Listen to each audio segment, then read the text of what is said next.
The air in the terminal felt stale and recycled, like my life for the past 3 years. I clutched my hastily packed carry-on, knuckles white against the worn fabric handle.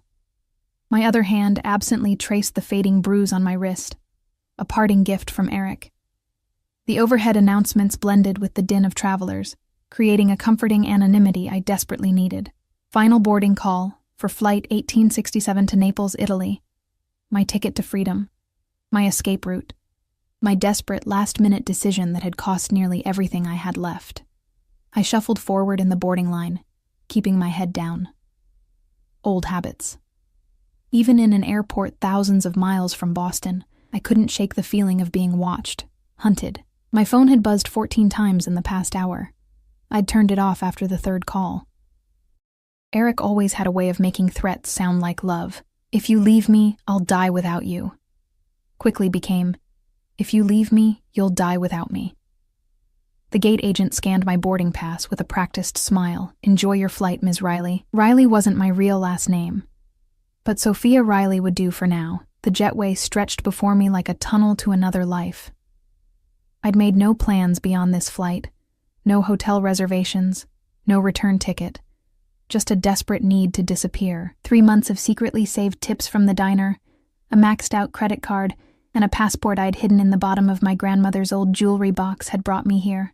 My seat was near the back, 25A, window.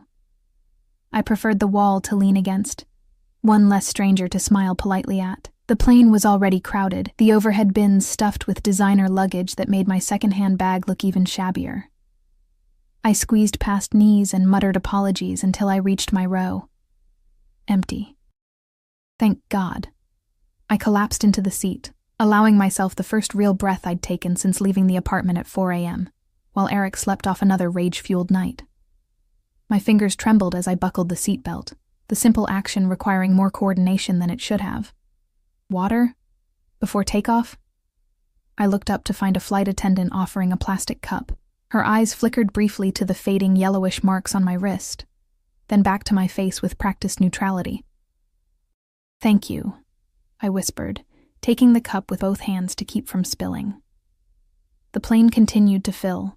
A large family with small children settled across the aisle. A young couple took seats in front of me, already leaning into each other with the easy intimacy of people who had never used love as a weapon. I turned toward the window, watching ground crew scurry around with luggage carts. I was really doing this, leaving everything. What little I had left, anyway. No job, no friends Eric hadn't isolated me from, no family since Gran died last year. Just a desperate woman running from the monster who'd promised to love her. The sudden shift of weight beside me pulled me from my thoughts. Someone was taking the seat next to mine. I kept my gaze fixed firmly on the tarmac outside, shoulders tensing instinctively. 3 years of living with Eric had taught me to make myself smaller, to avoid drawing attention. A scent cut through the recycled airplane air, expensive cologne with notes of cedar and something darker, more primal. Not overpowering, but undeniably present, like its wearer was used to making an impression without trying. From my peripheral vision, I saw hands. Strong hands with neat manicured nails, and a heavy watch that probably cost more than everything I owned. One hand bore a signet ring on the pinky finger, old-world style, gold with some kind of emblem I couldn't make out. "Pardon," a deep voice said, the word wrapped in an Italian accent that turned the simple apology into something rich and textured. I shifted slightly to give him more room, still not looking up. The armrest between us disappeared beneath his forearm. Clearly, he was a man used to taking up space, claiming territory. "First time to Italy?" he asked. I hesitated before answering. Eric had always told me I was too trusting, too willing to talk to strangers. Before he decided I wasn't allowed to talk to anyone at all. But Eric wasn't here. Eric would never find me again. "Yes," I answered, finally turning slightly. The word died in my throat as I took in the man beside me. Dark hair, styled perfectly, with just a touch of silver at the temples. A face that belonged on ancient Roman coins. Strong jaw, straight nose, and eyes so dark they were nearly black. His skin was olive-toned, smooth except for the faint lines that appeared at the corners of his eyes when he offered a slight smile. He wore a suit that didn't have a designer label visible, but screamed custom-made from every perfect seam. "You will love Naples," he said, his voice smooth as aged whiskey, though it can be unpredictable for those who don't know how to navigate it. Something in his tone made me wonder if he was talking about more than just tourism tips. I nodded, hoping he'd leave it at that. I wasn't in the mood for conversation, especially with a man who radiated the kind of confidence that came with power. I'd had enough of powerful men. The flight attendants began their safety demonstration, and I gratefully turned my attention to them. But I remained acutely aware of him beside me, the subtle shift as he crossed his legs, the way he checked a message on his phone before airplane mode was enforced, the almost imperceptible nod he gave to someone several rows ahead of us. As the plane began taxiing, I gripped the armrests. Flying had always made me nervous, but today it represented salvation. The faster we were in the air, the farther I'd be from Boston, from Eric, from the life that had become a prison. "Not a good flyer?" the man beside me asked, noticing my white-knuckle grip. "I'm fine," I replied, more curtly than I intended. He raised an eyebrow, but didn't press. Instead, he reached into his jacket and pulled out a small silver flask. With practiced discretion, he poured a splash of amber liquid into his plastic cup of ice. "For the nerves," he offered, extending the cup to me. "Much better than whatever they serve on board." I should have declined. I didn't know this man. But something about his casual confidence made the offer seem like the most natural thing in the world. I accepted the cup, our fingers brushing momentarily. His were warm against my perpetually cold ones. The whiskey burned pleasantly down my throat, warming me from the inside. It was undoubtedly the finest liquor I'd ever tasted. "Thank you," I said, returning the cup. He took it back, his eyes never leaving mine as he drank from the same spot my lips had touched. It was such a deliberately intimate gesture that I felt heat rise to my cheeks. "My pleasure," he replied, the words carrying a weight beyond simple courtesy. The plane accelerated down the runway, and I closed my eyes as we lifted into the air. With each passing second, Boston grew smaller beneath us. Eric grew smaller. My fear should have been shrinking too. But somehow, sitting next to this stranger, I felt a new kind of unease taking root. When I opened my eyes again, he was watching me. Not obviously. He appeared to be reading something on his tablet, but I could feel his attention like a physical touch. "I'm Alessio," he said, not looking up from his screen. I hesitated. Sophia Riley was my new name, my hiding name, but the way he said his own name, offering it like both a gift and a challenge, made me reckless. "Sophia," I replied, giving only half my lie. "Sophia," he repeated, testing it on his tongue. He looked up then, fixing me with those dark eyes. "It doesn't suit you." My blood ran cold. How could he possibly know? "Excuse me?" His lips curved slightly. "You look more like a Lucia, perhaps, or Valentina." He shrugged. "Something Italian." Relief flooded through me, followed immediately by wariness. There was something disconcerting about this man, something that told me he saw too much. "My mother wasn't very creative," I lied. "Mothers rarely are what we need them to be," he replied, a shadow crossing his features. The conversation lulled as the flight attendants began the beverage service. Alessio ordered sparkling water in fluid Italian, then turned to me. "And for the lady?" "Just water, please," I said to the attendant, uncomfortable with him ordering for me. "And perhaps a sandwich," he added, gesturing to the menu. "The international flights have better food options." I stiffened. "I'm not hungry." "You haven't eaten today," he stated. Not a question. "Your hands shook when you took the water earlier. Not just nerves." I stared at him, caught between indignation and shock at his observation. "I'm quite capable of ordering for myself if I want something," I said quietly, but firmly. A flash of something, respect perhaps, crossed his face. "Of course, my apologies." The flight attendant moved on, and I turned back to the window, unsettled. Outside, there was nothing but clouds and blue sky, no sign of the ground I was running from or the destination I was running toward. "You're traveling with very little luggage for an international trip," Alessio commented after a few minutes of silence. I didn't respond. Last-minute decision? He pressed. Something like that, I murmured. Running to something, or from something. I turned to face him fully now, anger temporarily overriding caution. Is there a reason you're so interested in my travel arrangements? His expression remained impassive, but something darkened in his eyes. Not anger, but something more dangerous. Interest. Professional habit, he replied smoothly. I noticed details. And what profession would that be? Import-export primarily, though my family has diverse interests. The way he said family carried a weight I couldn't quite decipher.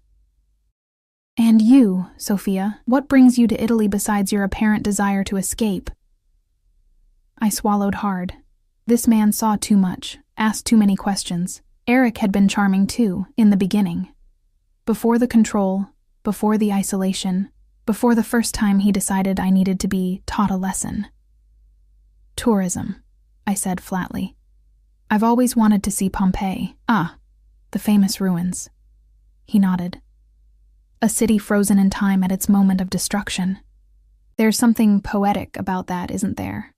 Life, interrupted. The way he spoke made the hairs on my arms stand up. It wasn't what he said, but how he said it. Like he was speaking about something else entirely. I suppose, I replied noncommittally. The beverage cart reached us. The flight attendant served our drinks with a smile that faltered slightly when she looked at Alessio. Not fear exactly, but something adjacent to it. Recognition, perhaps? Anything else, sir? She asked, her professional demeanor suddenly more pronounced. We're fine for now, grazie, he replied with a dismissive nod. She moved on quickly. Too quickly. I took a sip of my water, mind racing. Who was this man? Something about him screamed danger. Yet I couldn't put my finger on why. He was polite, well-dressed, articulate, but beneath the veneer of civility lurked something predatory, just like Eric. Just like the man I was running from. I excused myself to use the bathroom, needing a moment away from his overwhelming presence. In the tiny lavatory, I splashed water on my face and stared at my reflection. Dark circles beneath hazel eyes, hair hastily pulled into a ponytail, the fading bruise on my cheekbone mostly covered by concealer. I looked like exactly what I was, a woman on the run. When I returned to my seat, Alessio was speaking in rapid Italian on his phone, despite the in-flight rules. No flight attendant came to reprimand him. He ended the call as I approached, standing slightly to let me pass to the window seat. Everything okay? I asked, surprising myself with my boldness. He smiled, a gesture that didn't quite reach his eyes. Just business that couldn't wait. Nothing for you to worry about. The phrase, you to worry about, struck me as odd. As if my worrying was somehow his concern. The meal service began, and despite my earlier refusal, the flight attendant placed a tray in front of me. Compliments of the gentleman, she said quietly, avoiding eye contact. I looked at Alessio, who was focused on his own meal. I told you I wasn't hungry, and I decided not to listen, he replied, cutting into his chicken with precise movements. You'll need your strength for Naples. The statement held an undercurrent I couldn't quite grasp. I can take care of myself, I insisted. He looked up then, his dark eyes assessing. Can you, Sophia? Is that why you're running? My breath caught. I'm not running. The hasty packing, the way you flinch at sudden movements, the bruises you've tried to hide. He took a sip of his drink, casual as if discussing the weather. The fact that you've checked your phone, which is turned off, 6 times since boarding, as if expecting someone to somehow track you. Panic rose in my chest, constricting my breathing. Who are you? I told you. Alessio Ricci. The name meant nothing to me, but the way he said it suggested it should. And what do you want from me? I asked, my voice barely above a whisper. He considered me for a long moment, his expression unreadable. Right now? I want you to eat. Later. His lips curved slightly. We'll see. I picked at the airline food, my appetite non-existent despite having skipped breakfast in my rush to escape. Alessio ate methodically beside me, cutting his chicken into perfect squares, each movement precise and controlled. The silence between us hummed with unasked questions. Whoever he is, Alessio said suddenly, his voice low enough that only I could hear. He won't find you. My fork clattered against the plastic tray. I don't know what you're talking about. His dark eyes held mine, unflinching. The man who put those bruises on you. The man you're running from. Heat rushed to my face. Shame, fear, and anger tangling together. You don't know anything about me. I know enough, he replied, dabbing the corner of his mouth with a napkin. I know the look of a hunted woman. I've seen it before. Something in his tone made me wonder if he was usually the hunter rather than the protector. It's not your concern, I said, turning back to the window, though there was nothing but darkness outside now. The sun had set somewhere over the Atlantic, while I sat trapped in this metal tube with a stranger who saw too much. Perhaps not, he conceded. But I've never been good at minding my own business. Ask my brothers. The casual reference to family caught me off guard. I tried to imagine this imposing man in a normal family setting, surrounded by siblings, maybe nieces and nephews. The image wouldn't form. The flight attendant collected our trays. Her movements rushed as she approached Alessio. I noticed other passengers stealing glances in our direction, quickly looking away when they met his gaze. Did they recognize him? Or was it just his commanding presence that drew attention? You should try to sleep, Alessio suggested as the cabin lights dimmed for the overnight flight. The time difference will be difficult otherwise. Sleep beside this man? I couldn't imagine being more vulnerable. I'm not tired, I lied. He chuckled, a surprisingly warm sound from such a cold man. Stubborn. That's good. You'll need that quality in Naples. Why do you keep saying things like that? About Naples? He regarded me thoughtfully. Naples is my city. Beautiful, dangerous, full of secrets. Not a place for the unprepared. I've done my research, I said defensively. Though I'd done nothing of the sort. Naples had been the destination with the soonest available flight when I was booking my escape in the middle of the night. Of course, he replied, clearly not believing me. He reached into his jacket pocket and withdrew a business card, offering it to me between two fingers. Nevertheless, should you find yourself overwhelmed? I hesitated before taking it. The card was heavy, expensive stock with embossed lettering, just a name, Alessio Ricci, and a phone number. No company, no title. What exactly is your business, Mr. Ricci? Alessio, please. He adjusted his cuffs, revealing gold cufflinks that caught the dim cabin light. And as I said, import-export primarily. Family business. There it was again. Family. The way he said it carried weight. And this family business requires you to fly commercial? I'd have expected a private jet. The words left my mouth before I could stop them. Instead of taking offense, he seemed amused. Sometimes it's useful to travel inconspicuously. Nothing about this man was inconspicuous. And sometimes, he continued, lowering his voice, unexpected meetings prove fortuitous. The intensity of his gaze made me look away. I slipped his card into my pocket, unsure why I was keeping it. I think I'll try to sleep after all, I murmured, reclining my seat slightly and turning toward the window.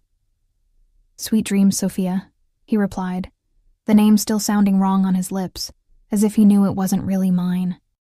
I closed my eyes but remained acutely aware of him beside me. The subtle scent of his cologne, the rustle as he opened a book, the controlled rhythm of his breathing. Despite my exhaustion, sleep felt dangerous, yet eventually, the hum of the engines and the emotional toll of the day pulled me under. I dreamed of running through Boston streets, Eric always one step behind me. But in the dream, someone else was ahead of me, a dark figure standing in the shadows, waiting. When I reached him, he turned, and Alessio's face emerged from the darkness, hand extended toward me. Behind me, Eric's footsteps grew louder. Choose, Dream Alessio commanded. I woke with a start, disoriented. The cabin was dark, most passengers sleeping. A blanket had been placed over me, one I didn't remember requesting. I turned to find Alessio still awake, reading from a tablet, the screen's glow illuminating his sharp features. Bad dream? He asked without looking up. I straightened, embarrassed to realize I'd been leaning slightly toward him in my sleep. I don't remember. His lips curved slightly, knowing. We're about 3 hours from landing. I checked my watch, 2:13 a.m. Boston time, which meant it was morning in Italy. Soon I'd be in a new country, with no plan, no contacts, and dwindling funds. The reality of my situation crashed over me, and my hands began to tremble again. "Second thoughts?" Alessio asked, observing my distress. "No," I said firmly. Going back wasn't an option. Eric had made that clear the last time I tried to leave. Good. He set his tablet down and turned to face me fully. "Tell me, what will you do in Naples? Where will you stay?" I bristled at the interrogation. "I'll figure it out." With no reservations, limited funds, and no knowledge of the city or language, his tone wasn't mocking, merely factual, which somehow made it worse. "How do you know I don't speak Italian?" I challenged. "Do you?" "No," I admitted, hating how easily he read me. He nodded, as if confirming something to himself. Naples can be challenging for unprepared tourists, especially women traveling alone. A chill ran down my spine. Was that a threat? "I've managed worse situations," I said, thinking of the hell I'd endured with Eric. "I'm sure you have." His dark eyes studied me with uncomfortable intensity, which is why I'm offering assistance. I stiffened. "I don't need help from strangers. We're hardly strangers now, Sophia. We've shared a meal, a conversation. You even slept on my shoulder for a time." Heat rushed to my face. "I didn't." "You did." He seemed amused rather than bothered. "You looked peaceful. I didn't have the heart to wake you." The thought of being so vulnerable around him unsettled me. "What kind of assistance are you offering exactly?" "Practical matters. A driver to take you to a suitable hotel. Perhaps recommendations for areas to avoid." He paused, watching my reaction. No strings attached. I'd heard that before. There were always strings. "Why would you help me? What do you get out of it?" His expression turned serious. "Let's just say I have a particular distaste for men who harm women." Something in his tone made me believe him, though the intensity behind the words suggested personal experience rather than mere chivalry. "Thank you, but I'll be fine on my own."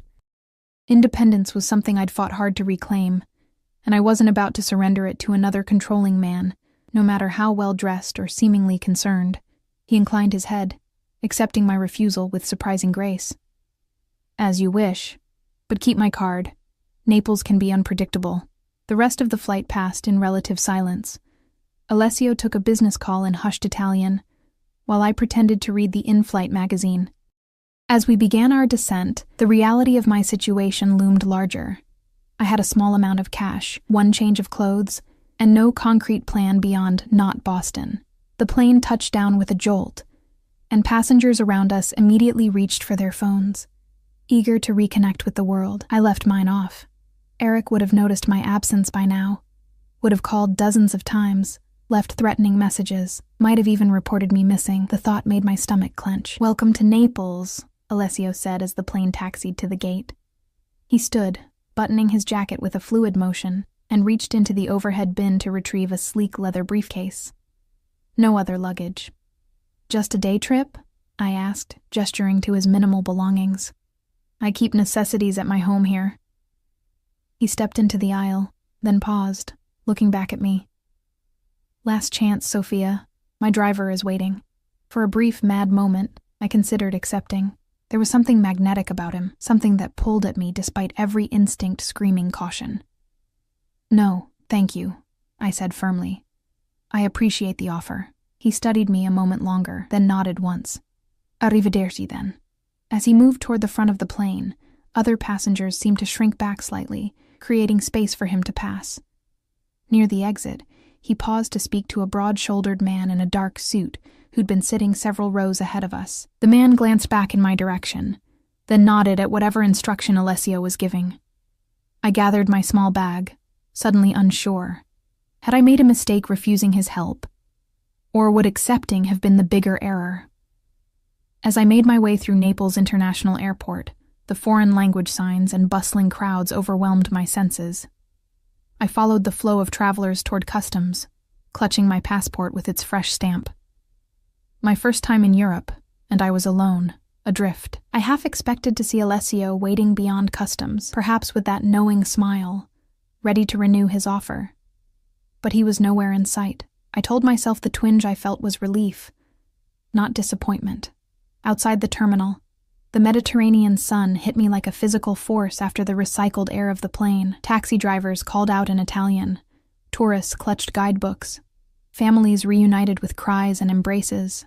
I stood frozen, paralyzed by freedom and fear in equal measure. My new life started now, if only I knew what that meant. The taxi driver spoke broken English, gesturing animatedly as he navigated Naples's chaotic streets. I'd shown him the name of a budget hotel I'd frantically Googled at the airport information desk. My phone briefly powered on in airplane mode to avoid any incoming calls or texts. "First time Napoli?"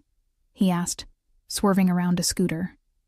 "Yes," I replied, white-knuckling the door handle as we took a corner too fast. "Beautiful city, beautiful, but careful, signorina. Some areas—" He made a slicing motion across his throat. "Not good for American ladies alone." A chill ran down my spine. Was nowhere safe?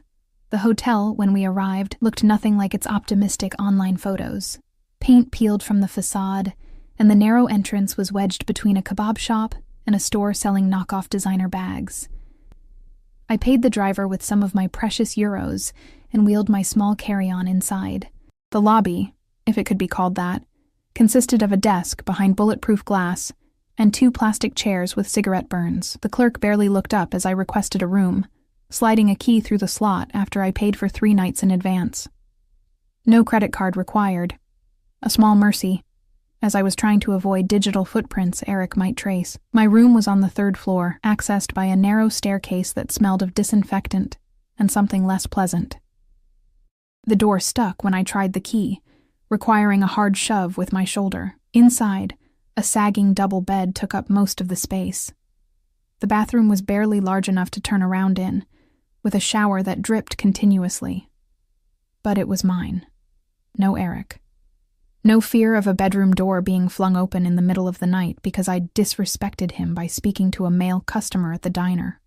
No walking on eggshells, measuring every word, every expression.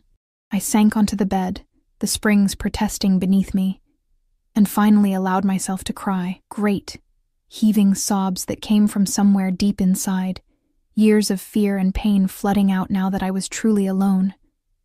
I cried until my throat was raw and my eyes swollen, until there was nothing left but emptiness and exhaustion. When I woke, disoriented in the unfamiliar room, the sliver of sky visible through the narrow window had darkened to twilight. I'd slept the day away. My stomach growled painfully, reminding me that the airline meal had been my last food. I splashed water on my face in the tiny sink, trying not to look too closely at the brownish stains around the drain. My reflection in the cracked mirror showed puffy eyes and hollow cheeks. I looked haunted. I supposed I was. Gathering my courage, I tucked my room key and most of my remaining cash into my pocket, keeping just enough euros for dinner in my hand. The street outside had transformed with nightfall. Neon signs flickered, music poured from open doorways, and groups of locals gathered at sidewalk tables, smoking and laughing over wine. I found a small pizzeria a few blocks from the hotel, settling at a corner table where I could watch the door. Another habit formed during my time with Eric. The waiter approached with a rapid stream of Italian. "I'm sorry, English?" I asked. His friendly expression dimmed slightly, but he switched languages. "What you like, miss?" I ordered the cheapest pizza on the menu and a glass of house red wine. When the food arrived, the rich scent of tomatoes and basil made my stomach clench with hunger. I devoured half the pizza before coming up for air, the simple meal tasting like freedom. As I sipped my wine, trying to make it last, I became aware of a presence across the restaurant. A broad-shouldered man in a dark suit sat alone, seemingly focused on his phone. Something about his posture seemed familiar. With a jolt, I recognized him as the man Alessio had spoken to on the plane. Coincidence? Naples was a big city, but when I paid my bill and left, I noticed him doing the same, maintaining a careful distance behind me. My heart rate accelerated. I took a random turn down a narrow side street, then another. He followed, unhurried but deliberate. Panic rising, I quickened my pace, taking more turns, trying to lose him in the maze of streets. Instead, I found myself in a dimly lit alley, the sounds of the main thoroughfare fading behind me. Ahead, 2 men leaned against a wall, passing a bottle between them, They straightened as they spotted me, a woman alone, clearly foreign, clearly lost. I stopped, caught between the men ahead and my pursuer behind. The proverbial rock and hard place. One of the men called out something in Italian, his tone making the meaning clear despite the language barrier. They started toward me, movements predatory. I backed up, preparing to run, when a hand closed around my upper arm. I whirled, coming face to face with my follower from the restaurant. "Ms. Riley," he said in accented English, "this is not a safe area." The two men ahead hesitated, eyeing my companion. He said something in rapid Italian, his tone leaving no room for argument. They muttered between themselves, then slunk away down the alley. "How do you know my name?"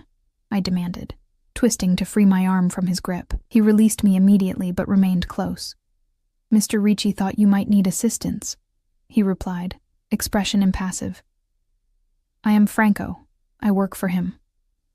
"He sent you to follow me?" Indignation flared, drowning out the relief I should have felt at the timely intervention. Franco's face remained stoic. "To ensure your safety. Naples can be dangerous for those who don't know it." "I don't need a babysitter," I snapped, though even I could hear the false bravado in my voice. "Of course not," he agreed smoothly. "But perhaps you need a guide to return you to your hotel. This is not a district for tourists after dark." I hesitated, weighing my options. The alley suddenly seemed more threatening without the buffer of Franco's presence. Pride warred with practicality. "Fine," I conceded. "But just back to the hotel." He nodded once and gestured for me to precede him, maintaining a respectful distance as we navigated the winding streets back to the main road. He flagged down a taxi with startling ease, the driver pulling over immediately when he raised his hand. "Hotel Veneto," Franco instructed, opening the door for me. "How did you know where I'm staying?" I asked, suspicion returning. "It is my job to know," he replied simply. Before I could decide whether to be frightened or impressed, he closed the door and stepped back, watching as the taxi pulled away. The last glimpse I had of him was through the rear window, standing perfectly still amid the flow of pedestrians, phone already to his ear, reporting to Alessio, no doubt. The next morning, I awoke to a sharp knock on my door. Hand shaking, I approached cautiously. Had Eric somehow found me? Had hotel management come to complain about something? "Who is it?" I called, voice steadier than I felt. "Delivery for Sophia Riley." I opened the door a crack, chain still in place. A young man in uniform held a large white box tied with a burgundy ribbon. "I didn't order anything," I said. He consulted a slip of paper. "Room 307? Sophia Riley?" I nodded reluctantly. "Then this is for you, signora." He thrust the box through the narrow opening and departed with a cheerful, "Buongiorno." I stared at the package on my bed with trepidation. No return address, no card. With cautious fingers, I untied the ribbon and lifted the lid. Inside, nestled in tissue paper, lay a sundress in deep blue cotton, elegant in its simplicity. Beneath it, a matching cardigan, comfortable walking sandals in what appeared to be my size, and a small leather crossbody bag. At the bottom of the box, a sealed envelope.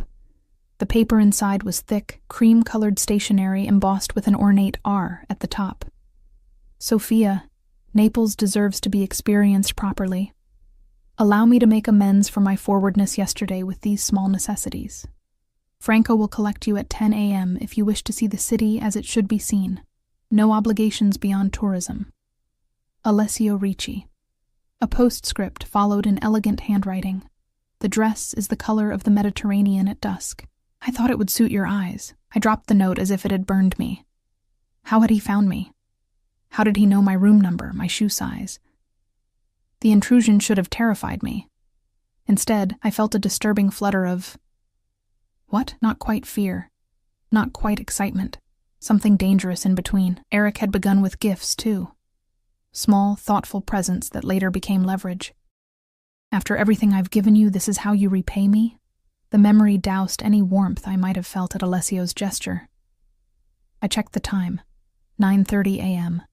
I had 30 minutes to decide whether to meet Franco or barricade myself in this depressing room.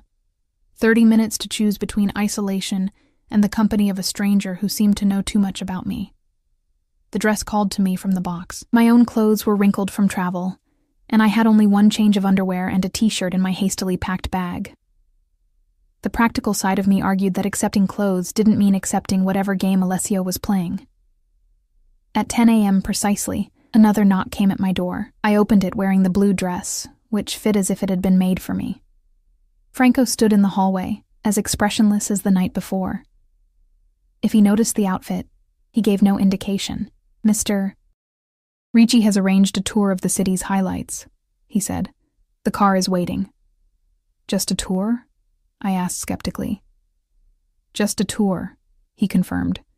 You will be returned here afterward unless you request otherwise.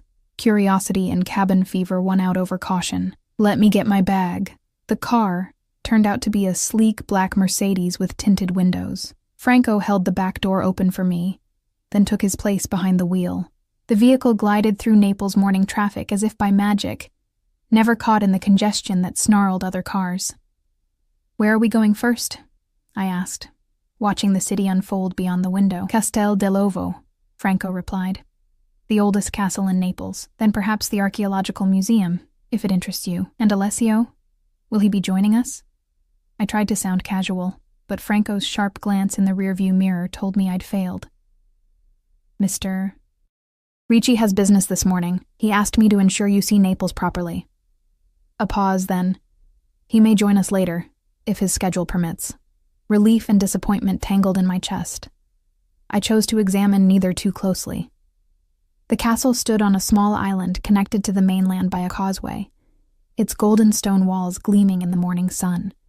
Franco proved a surprisingly knowledgeable guide, pointing out architectural details and sharing historical anecdotes as we explored the medieval fortress. The name means egg castle, he explained as we stood on the ramparts, the Bay of Naples spreading before us in a canvas of blue. Legend says the Roman poet Virgil placed a magical egg in the foundations. If the egg breaks, Naples will fall to disaster. Do you believe that? I asked, leaning against the ancient stone, the breeze lifting my hair. A rare smile crossed Franco's face. In Naples, even those who claim not to believe in such things still take precautions.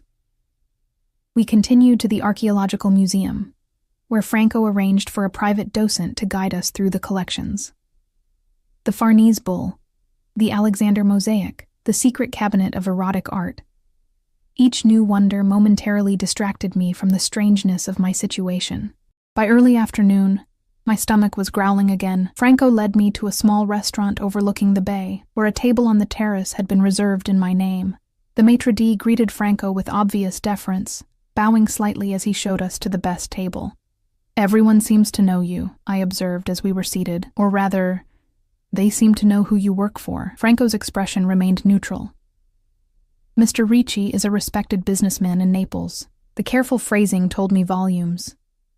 What kind of businessman inspires that much respect? Or is it fear? Franco's face remained impassive, but something flickered in his eyes. In Naples, respect and fear often go hand in hand. One rarely exists without the other. Before I could press further, a waiter appeared with a bottle of white wine, uncorking it with a flourish. Compliments of Mr. Ricci, he announced, pouring a sample for me to taste. The wine was crisp and light, with notes of citrus and something floral. I nodded my approval, and the waiter filled my glass before retreating. Does Alessio always lavish such attention on random women he meets on planes? I asked, taking another sip despite myself. Franco studied me with unexpected intensity. Mr. Ricci does nothing randomly.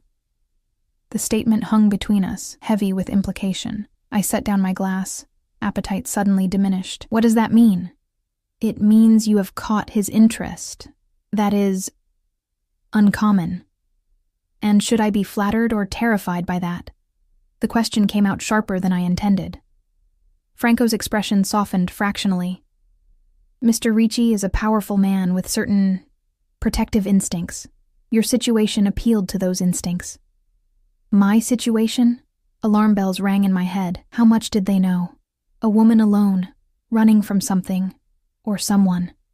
Bruises she tries to hide. Franco shrugged, the gesture almost apologetic.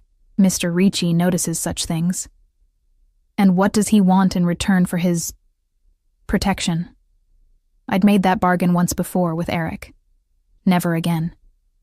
That is between you and him. Franco glanced at his watch. Speaking of whom, he will be joining us shortly. My pulse quickened. Part of me wanted to flee, to return to my shabby hotel room and hide. But where would I go then? My funds were dwindling.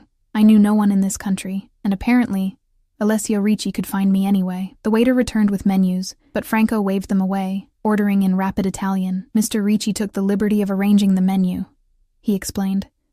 Traditional Neapolitan specialties. Does he make all decisions for women he barely knows? I asked, remembering Eric's habit of ordering for me in restaurants, claiming I wouldn't know what to choose. Only when he believes they will benefit from his experience, came a deep voice from behind me. I turned to find Alessio standing there, even more imposing in daylight. He wore another impeccably tailored suit, charcoal gray today, with a deep blue tie that almost matched my dress. Not a coincidence, I was sure. Mr. Ricci, Franco acknowledged, standing immediately. That will be all for now, Franco, Alessio said, his eyes never leaving mine. I'll see to Ms. Riley's entertainment for the remainder of the day. Franco nodded, bowing slightly to both of us before departing with silent efficiency. Alessio took the vacated seat, his movements fluid and controlled. The dress suits you, as I thought it would. How did you know my size? I asked, forcing steel into my voice, or where I was staying, or anything about me at all. He smiled, reaching for the wine bottle to refill my glass. Naples is my city, Sophia. Very little happens here without my knowledge. That doesn't answer my question, doesn't it? His dark eyes held mine, challenging. You checked into a hotel in a district no tourist should visit alone, using the name you gave me on the plane. Finding you was elementary. And my dress size? His gaze swept over me briefly, professionally assessing rather than leering. Years of experience in the textile import business. I have an eye for measurements. The explanation sounded reasonable, yet something told me there was more to it. Before I could question him further, the first course arrived. Delicate fried squash blossoms stuffed with ricotta and herbs. Try them while they're hot, Alessio encouraged. Chef Marcello makes the best in the city. I took a tentative bite. The crisp exterior gave way to creamy cheese infused with basil and something citrusy. Despite my wariness, I couldn't help but close my eyes briefly in appreciation. When I opened them, Alessio was watching me with obvious satisfaction. You see? Some decisions are better left to those who know.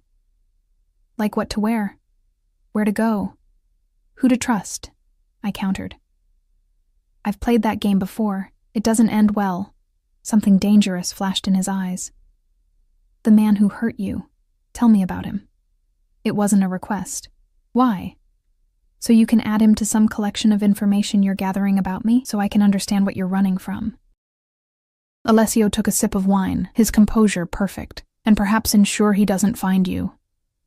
A chill ran down my spine. What makes you think he's looking? Men like that always look. Their possessions belong to them, in their minds. Even when they break them. His voice had hardened, something cold and lethal beneath the cultured surface. I'm not a possession, I said firmly. Not his. Not anyone's. Alessio's expression softened slightly. Of course not. Which is why you ran. The simple understanding in his tone nearly undid me. 3 years with Eric, and no one had seen, no one had understood, or if they had, they'd looked away, unwilling to involve themselves. Yet this stranger had recognized my situation instantly. His name is Eric, I found myself saying. We met at the diner where I worked. He was charming at first, generous, said he'd take care of everything. I laughed bitterly. And he did. Controlled everything, monitored everything.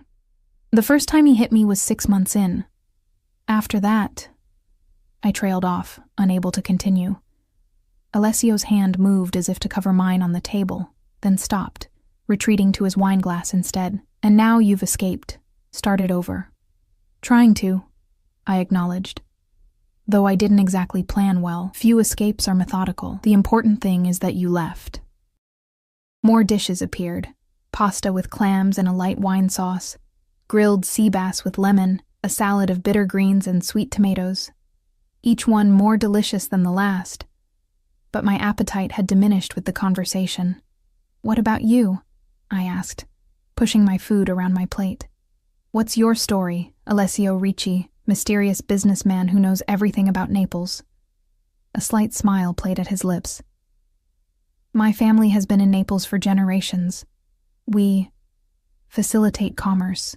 "That's impressively vague," he laughed, the sound rich and unexpectedly warm. "Import-export, real estate, shipping, security, diverse interests, as I mentioned on the plane. And all of those interests make waiters bow and hotel clerks give up my room number without question." His expression grew serious again. "In Naples, connections matter more than money. My family has both." "Family," I repeated. "You mentioned brothers?" "Two," he confirmed. "Matteo handles our operations in Rome and Milan. Luca oversees our interests in Sicily and our international connections." "And you got Naples?" "I am the eldest," he said simply, as if that explained everything. Perhaps in his world it did. The waiter appeared to clear our plates, offering dessert menus which Alessio waved away once again. "The lemon tart," he instructed, "and espresso." When the waiter had gone, I leaned forward. "You know, most women don't appreciate men who make all their decisions. And yet, you're still here," he observed, "wearing the dress I sent, eating the food I ordered, seeing Naples through my eyes." "Because you've left me few options," I pointed out. "My money's running out, I don't speak Italian, and apparently you can find me wherever I go in this city anyway." "I could find you in any city," he said quietly. The statement not a threat, but a simple fact. "But that doesn't mean you lack options. You could have refused my gifts, rejected Franco's escort, walked out of this restaurant at any time." His dark eyes studied me. "You didn't." I had no good answer for that. Why had I accepted his overtures? Was I simply trading one controlling man for another, so quickly after my escape? No. Something was different about Alessio. His control didn't feel like Eric's desperate need to dominate, to break me down until nothing remained but what he wanted. Alessio's authority felt innate, as if the world simply arranged itself according to his expectations. The dessert arrived, 2 perfect tarts with a thin layer of lemon curd on shortbread, topped with berries. The espresso came in tiny cups, black as pitch. "What do you want from me, Alessio?" I asked, the question that had been haunting me since the plane. "Why the gifts, the tour guide, this lunch? What's your end game?" He considered me for a long moment, stirring a small spoonful of sugar into his espresso. "Initially? Curiosity. A beautiful woman, clearly intelligent, running from something, sitting beside me on a transatlantic flight." He shrugged elegantly. "It seemed like fate." "I don't believe in fate." "No? Then what brought you to Naples, of all places?" "It was the first flight out," I admitted. His smile was knowing. "And yet, here you are, in my city, at my table." He sipped his espresso. "As for what I want now, let's just say I find myself reluctant to say goodbye." The simple admission stirred something in me I thought Eric had killed long ago. Desire, interest, the flutter of attraction. I tamped it down fiercely. "I'm not looking for a relationship," I said firmly, "especially not with a man who seems to command an entire city. I wouldn't presume to know what you're looking for, Sophia." The way he said the name still carried a hint of doubt, as if he knew it wasn't quite right.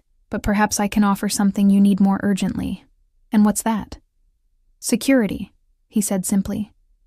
"A place to stay that isn't in a neighborhood where Franco must rescue you from alleyway predators. A job, if you wish to remain in Naples beyond your dwindling funds.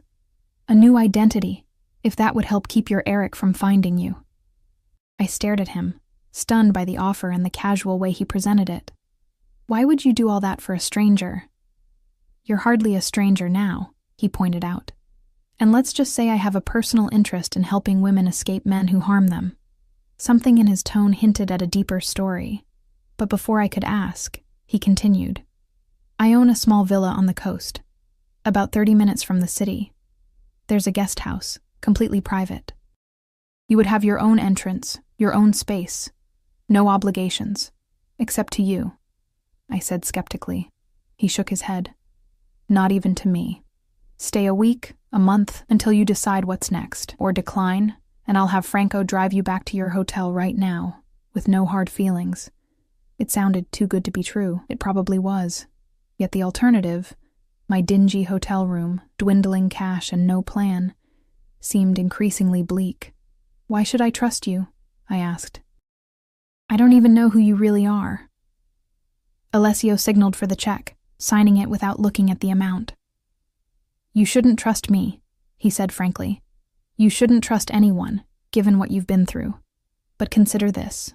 If I wished you harm, wouldn't I have done something last night, rather than sending Franco to protect you? He had a point, though it didn't entirely ease my suspicions. Think of it as a business arrangement, he continued. You need safe accommodation and time to plan your next steps. I have resources to provide both. In return, I ask only that you consider staying in Naples a while longer. His eyes held mine. The city grows on you, once you see its better side. I had a feeling he wasn't just talking about Naples. Block 5. And what happens at the end of this arrangement? I asked, searching his face for any hint of deception. When I've figured out my next steps, then you take them, Alessio replied simply. With my assistance if you wish it, or entirely on your own. I'm offering sanctuary, Sophia, not a cage. The distinction mattered. Eric's love had been a cage, gilded at first with sweet words and grand gestures, then revealed as the prison it always was, bars made of his rage and my fear. I need to think about it, I said finally. Of course. He stood, buttoning his jacket with that same fluid grace I'd noticed on the plane. Franco will take you wherever you wish to go. The offer remains open. You're not coming? His lips curved slightly. I have business to attend to. Besides, decisions like this should be made without undue influence. He seemed to understand that his presence was a force of gravity, pulling me toward a choice I might not otherwise make. The consideration was so unlike Eric, who would have pressed until I gave in, then punished me for hesitating. I'll have Franco bring you to the villa for dinner tonight, Alessio continued. You can see the guest house, then decide. No commitment. I found myself nodding. All right, dinner. His smile widened, genuine pleasure transforming his austere features. Excellent. 7 o'clock. He reached for my hand, bringing it to his lips in a gesture that should have seemed archaic but somehow felt natural coming from him. Until tonight, Sophia. He departed with a nod to the maitre d', who practically bowed in response. Through the window, I watched him slide into the back of a waiting black Maserati, a different driver than Franco holding the door. The car pulled away, sleek as a panther, merging effortlessly into the chaotic Naples traffic. Franco appeared moments later. Where would you like to go, Ms. Riley? I considered my options. Return to the hotel, see more of Naples. In the end, I chose what I needed most. Could you take me somewhere quiet, a park or garden where I can think? He nodded, understanding in his usually impassive face. I know just the place. The botanical gardens were an oasis of calm in the frenetic city. Franco left me at the entrance with a promise to return in 2 hours. Call if you need me sooner, he said, handing me a phone. Mr. Ricci thought you might require a secure line. The device was sleek and obviously expensive. I can't accept this. It's not a gift, merely a loan, for practicality. His expression remained professionally neutral. The hotel where you're staying, the area is not always reliable for foreign cell services. A convenient excuse, but I accepted the phone anyway. Having a way to call for help wasn't something I could easily refuse. I wandered the gardens alone, finding a secluded bench beneath a flowering tree. The scent of citrus blossoms surrounded me as I contemplated Alessio's offer. On the surface, it seemed perfect. Safe accommodation, time to plan, resources I desperately needed. Yet the prospect terrified me, not because I feared Alessio would be like Eric. Something told me their similarities ended at being commanding men. No, I feared myself, my own weakness, my pattern of falling for strong personalities who promised to solve my problems. I'd left Boston to find independence, not to trade one protector for another, yet here I was, considering exactly that. The phone in my pocket buzzed, a text message from a number not in the contacts. The guest house has its own kitchen. You can cook for yourself if you prefer. No shared meals required. He was anticipating my concerns, addressing them before I'd even voiced them. It was both thoughtful and unnerving. Another message followed. The door locks from the inside. Only you would have the key. That one struck deeper. He understood what I needed most. Control over my own space, my own safety. Something Eric had systematically stripped away. I typed a response before I could overthink it. Why are you doing this? The truth. 3 dots appeared, disappeared, then reappeared. Finally, my mother fled an abusive husband with 3 young sons. A stranger offered help with no expectations. I'm paying forward an old debt. The simple explanation rang true in a way his previous vague responses hadn't. It explained his instinctive recognition of my situation, his protective impulses, perhaps even his apparent power in Naples. A boy determined never to be powerless again. Before I could respond, another message arrived. There are some men who should never find what they've lost. The words sent a chill through me, not because they frightened me, but because they expressed exactly what I felt about Eric. He should never find me. Never. 2 hours later, Franco drove me back to my hotel to collect my meager belongings. The clerk behind the bulletproof glass barely looked up as I checked out early, forfeiting the remaining nights I'd paid for. As the Mercedes pulled away from the curb, I didn't look back. The road to Alessio's villa wound along the coastline, offering stunning views of the Bay of Naples. We passed through a small village where children played in a square and old men sat outside a cafe, watching the world go by. Then the road climbed, houses becoming larger and more secluded, hidden behind stone walls and ornate gates. Alessio's property was announced by a high wall covered in flowering vines, a heavy iron gate opening automatically as Franco's car approached. The driveway curved through manicured gardens before revealing the villa, a magnificent 3-story structure of pale stone with a red-tiled roof and arched windows. The Mediterranean sparkled beyond it, a private stretch of coastline visible to the right. "It's beautiful," I murmured, overwhelmed by the casual display of wealth. "Mr. Ricci's family has owned this property for generations," Franco said, bringing the car to a stop in a circular driveway. "The guest house is this way." He led me along a stone path that wound through gardens fragrant with rosemary and lavender, away from the main house. The guest house stood slightly apart, smaller, but built in the same elegant style. A private terrace overlooked the sea. Franco unlocked the door, handing me the key before stepping back. "Mr. Ricci will arrive at 7. I'll come to escort you to the main house, or dinner can be served here if you prefer." The respect for my boundaries was so different from what I'd grown accustomed to with Eric that it left me momentarily speechless. "Thank you," I managed finally. I'll join him at the main house." Franco nodded and departed, leaving me to explore my new accommodation. The guest house was larger than it appeared from outside. A spacious living room with comfortable furniture and French doors opening to the terrace, a kitchen stocked with essentials, a bedroom with a bed that looked cloud-soft, a bathroom with a shower big enough for 2 and a soaking tub beside a window overlooking the sea. On the bed lay several shopping bags from high-end boutiques. A note in now familiar handwriting rested atop them. "In case the blue dress needs a rest. No pressure to wear any of these tonight." I unpacked the bags with trembling fingers, a selection of dresses, tops, pants, even undergarments, all in my size, all exactly to my taste. Simple, elegant pieces I would have chosen myself if I'd had the means. Nothing overtly sexy or revealing. Nothing with designer labels prominently displayed. Just quality basics that would help me rebuild a wardrobe I'd left behind. I showered, washing away the tension of decision-making. As the hot water soothed my muscles, I reflected on how quickly my life had changed. 24 hours ago, I was in a dingy hotel, alone and afraid. Now I was preparing for dinner with a man who commanded respect throughout Naples, staying in his guest house, wearing clothes he'd provided. Was I trading one form of dependence for another? Or was this truly the sanctuary Alessio had promised? At precisely 6:55, a knock came at the door. Franco stood outside, as impassive as ever. "Mr. Ricci is ready to receive you, if you're ready." I'd chosen one of the dresses from the bags. a simple black sheath that felt like armor. I'm ready. The main house was even more impressive inside. Soaring ceilings, marble floors, art that looked museum-worthy on the walls.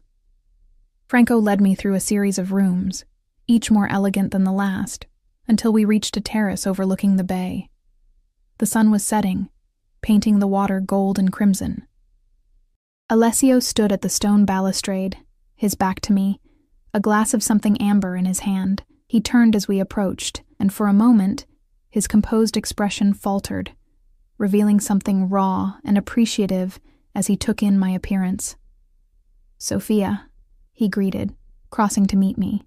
"You look lovely." "Thank you for the clothes," I said, determined to establish boundaries early, "but I can't accept them as gifts. I'll pay you back when I can." Rather than being offended, he seemed pleased by my assertion of independence. "Consider them a loan, then, like the phone. Practical necessities until you're settled." He gestured to a table set for two. "Shall we?" Franco disappeared, replaced by a silver-haired man in a butler's uniform who poured wine and served the first course, some kind of seafood antipasti. As we ate, Alessio kept the conversation deliberately light, telling me about the history of the villa, pointing out landmarks visible from our vantage point. It wasn't until dessert, a delicate panna cotta with berries, that he broached the subject of my decision. "The guest house is acceptable?" he asked. "It's magnificent," I admitted. "Far more than I expected." "And have you decided? Will you stay?" I set down my spoon, meeting his gaze directly. "Yes, but I have conditions." Something like respect flickered in his dark eyes. "Of course. First, I need a job. A real one, not something manufactured to give me pocket money. I need to support myself." He nodded. "The hotel I own in the city needs a guest relations manager, someone who speaks English and can help international visitors navigate Naples. The pay is fair, the hours reasonable. Second, no more gifts unless I ask for them. No more making decisions for me about what I eat or wear or do." "Agreed," he said, though a slight smile played at his lips. "Though I reserve the right to make suggestions. Third, I need to know who you really are." I leaned forward. "No more vague businessman explanations. If I'm staying here, involved with whatever this is, I need the truth." Alessio was quiet for a long moment, studying me with those penetrating dark eyes. Then he gestured to the butler, who discreetly withdrew. "My family," he began, voice low and serious, "has controlled certain aspects of Naples' economy for generations. Import-export, yes, but also protection, dispute resolution, investments. Areas where official channels sometimes fail. You're in the Mafia," I said bluntly, the pieces finally clicking into place. The deference everyone showed him, Franco's protective presence, the way he'd spoken about respect in Naples. He didn't flinch at the accusation. "That is an American oversimplification, but essentially correct. I head the Ricci family now, as my father did before me. I should have been terrified, should have run. Instead, I felt an odd sense of relief at finally understanding. And the man on the plane, the one Franco spoke to, a lieutenant in a rival organization who has been causing problems for a business under my protection. Our meeting was unplanned but fortuitous." "Did you hurt him?" I asked, needing to know what kind of man I was dealing with. "No," Alessio replied. "We reached an understanding without violence. I prefer it that way when possible." A shadow crossed his face, but I am capable of whatever is necessary to protect what's mine. The possessive phrase should have triggered alarm bells, reminded me of Eric. Instead, it felt like a promise of safety, a dangerous distinction perhaps. "Last condition," I said, my voice steadier than I expected. "When I decide to leave, if I decide to leave, you let me go without complications." His expression softened. "Sophia, this is not a prison.